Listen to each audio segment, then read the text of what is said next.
Kung ikaw ay nahihirapan sa mataas na antas ng asukal sa dugo, subukan ang tuyong datiles.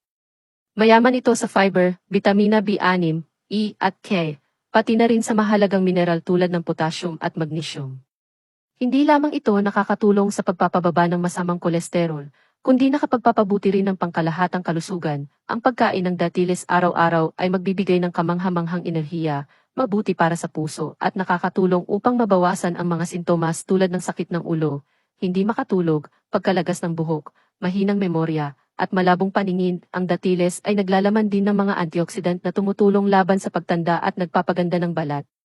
Dahil sa natural na tamis, malambot na tekstura, at mataas na sustansya, ito ay isang perpektong merienda na masarap at masustansya. Maaari mo itong kainin ng diretso bilang merienda, ihalo sa cereal, o ihalo sa salad para sa isang masarap na pagkain. Subukan mo na ito at maranasan ang positibong pagbabago sa iyong kalusugan.